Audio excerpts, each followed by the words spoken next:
It was weeks until we heard from him again. All these people who assumed they'd be able to renew their license with the NFL had to drop everything they were doing. You had development houses cancel their games, and some places go out of business. Overnight, Madden reclaimed the throne without having to lift a finger on the development side. EA's exclusive partnership with the league meant no other game could use NFL player names, team names, or logos. There couldn't be another video game about the NFL. With the stroke of a pen, Electronic Arts had vanquished Madden's competition. Now, Madden faced a different kind of challenge. Now, like the biggest threat to Madden is Madden itself. How do you develop a game that every year can improve upon the last year? As technology has advanced, the video game industry as a whole has pursued greater and greater realism, and Madden has consistently set the standard. The suspension of disbelief gets that much better every year, and they've really created this amazing system. When you see a player in the game, you recognize that player. They have their face down to the sweat, down to the helmet, the scrapes on the helmet, the mouthpieces, even down to the shoelaces. It's something that feels like you're watching a real game of football. The result has been a video game that keeps fans coming back every year for its annual release. They've sold at least over 125 million copies of the game since '89. And to put that in perspective, I think that's over probably $4.5 billion of sales. That makes the franchise probably equal to, if not more than, the value of Lucasfilm and Star Wars. And some of the game's biggest fans are NFL players themselves. Oh yeah, I'm all over that, baby. Madden is a staple in player lounges and hotel rooms. That good old new Madden. I heard they had San Antonio out there going. Oh, man, they got me give you water when you're tired, everything. Man. It was perfect. Though players do have one consistent complaint, their own ratings. I've only had one player in the history of Madden not complain. That was Emmitt Smith years ago when he played for the Dallas Cowboys. And he was in the locker room, in the Cowboy locker room, and some guys were playing. He was watching them play, and someone was him, and he was watching. He said, holy moly, I'm doing stuff in the video game that I've never done in a game. But he's the only guy that ever said, I'm too good in the game. The core thing that stretches through all of this with players is that they all want to be better. It's just that simple. The guy responsible for player ratings for most of the last decade was Donnie Moore. Yeah, I'm probably better known as the rating czar for Madden, and that is on my business card. He has since stepped back from that role, but for years, as rating czar, this is it. This is where the magic happens. His cubicle was stacked with books and magazines, lots of scouting information, enormous 3-ring binders, pages. It's filled with heavily highlighted, double-sided printouts. Basically comments that we kind of turn into numbers. Though research tools have evolved over the last decade, the objective has remained constant. There was great pride and great responsibility with trying to portray everything as authentically and accurately as possible. If you go back to look at the early Maddens, there's 5, 8, 10 ratings. Then we expanded that to about 20, 25, and now we're pushing 70, 75, 80 ratings that make up a player. Even individual team playbooks get translated from the field to the game. Anthony White has worked on them for over a decade. We pay attention to such minute details as what hash mark will they run this play from, what defensive coverage are they running this play for, how are they blocking this particular blitz scheme when they're running this play. He watches hundreds of hours of game film. And to make sure Madden stays true to what's happening in the NFL, EA also brings in analysts and coaches. Did you pull the guards in? Yeah, we would pull the guard. As well as players, like Hall of Famer Marshall Faulk, who joined John Madden and the game's producers at EA's office in Florida to review the game when he was on the cover. For the most part, we run out of eyes. They spend hours discussing everything from new game features to offensive formations. In their eye, the fullback's not always... Right, he's not always there. Yeah, okay. He can be... That should always be an option, too, that your fullback can motion either way.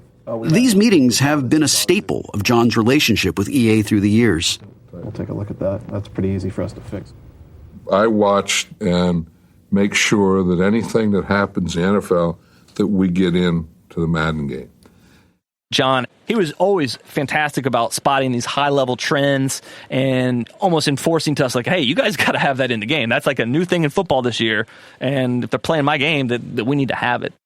Even as he's gotten older, John continues to regularly host the game's developers at his studio in California. Welcome. I just want you to know that I appreciate the work, the time, the effort, the knowledge, the passion, and everything that you put in to the Madden video game. It's a chance to review the state of Madden's game while watching a full slate of NFL games. And I think that one of the things that we're always trying to do is make the game look like it does here on TV. So we got this setup here and 9 monitors. So thank you very much, and let's watch football.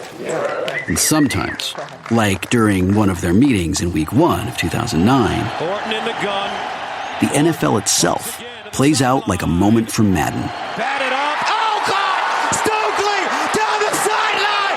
Wow! Touchdown! Denver! Unbelievable! Right place, right time. For Madden's developers who were at the meeting that day, the replay of Brandon Stokely's touchdown revealed something striking. Time was running out, but it wasn't like 0-0-0 on the clock. 11 seconds left. So what Stokely did is he runs parallel to the end zone. He's not doing it to like taunt. He's actually doing it strategically. He's burning time off the clock by not going into the end zone until he absolutely has to. And for us, we were all in the room, and that's something that a Madden video game player is very well aware of. Like that's how you play the game. It's like, I'm not going to leave him any time on the clock. I'm going to be, a jerk, and I'm going to run parallel to the goal line for as long as I can, and then I'll go in the end zone. It was like a surreal moment to see Brandon Stokely had to have gotten that piece of strategy from video game playing, and to be there with John the moment it's happening. It's almost like a full circle, like, oh my God, the video game is now influencing how the actual players are playing on the field. We have these young players in the NFL who grew up playing Madden. They learned about football through Madden as much as they learned by playing it. And you look at it today, that's a really remarkable and fast transformation. For Trip Hawkins, this development is part of a fundamental cultural change from when he first set out to make the game. When I started making video games, they were a shameful occupation and a shameful hobby. They've become mainstream. And people like John Madden were very instrumental in enabling video games to become a central part of modern culture. I have a 10-year-old son who is learning about football through Madden. I think kids growing up today, John Madden is somehow football, and there's just no separating them. You can tell how people know you by what they call you. And there are people who do call me coach, and then people call me Madden. Just, hey, Madden! It's a video game guy. I'll see you over at my house, we'll play Madden. And then they see me and they say, hey, there's Madden. Hey, Madden!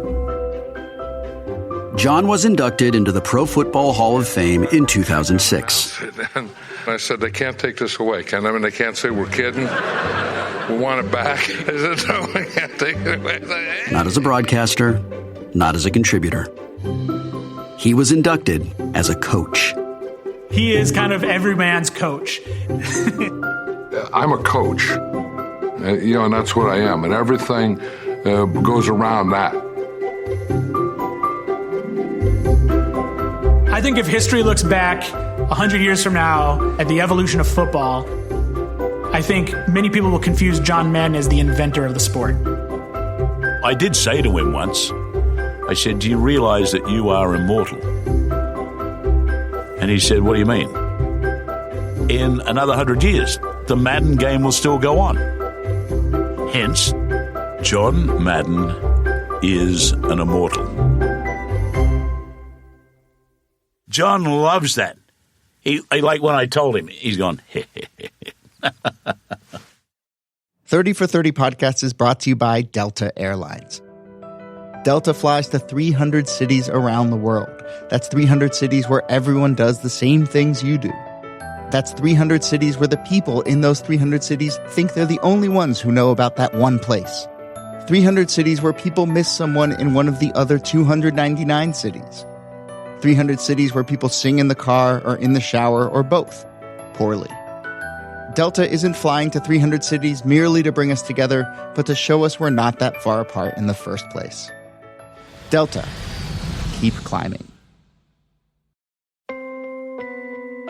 Thanks for listening to 30 for 30 podcasts.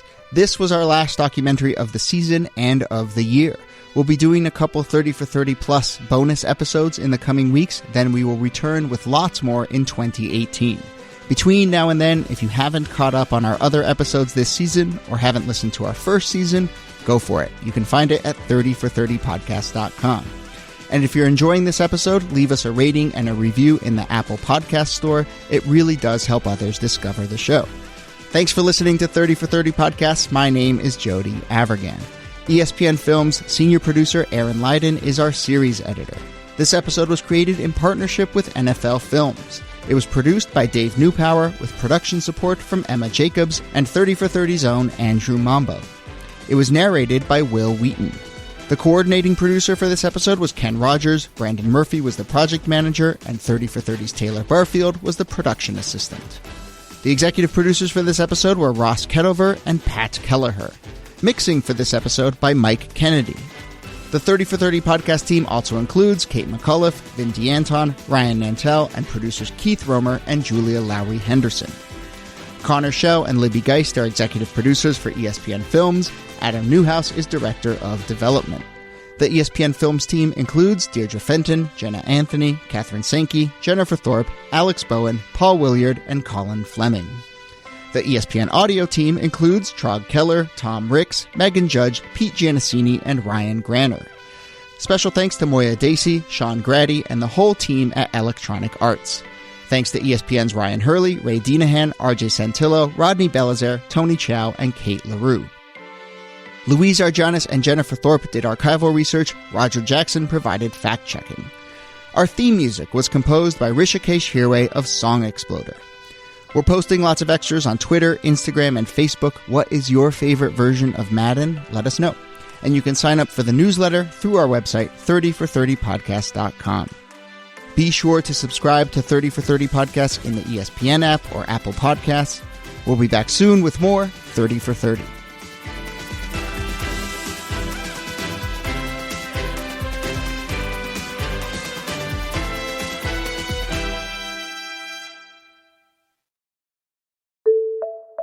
"30 for 30 Podcast is brought to you by our friends at State Farm. Whatever life brings your way, State Farm is here to help life go right. State Farm has over 19,000 agents across the country. 19,000 is a huge number, but it's not the number that's impressive. It's the personal service and attention to detail you can only get from your local State Farm agent. Talk to a State Farm agent today about combining the purchase of your home and auto insurance. State Farm, here to help life go right."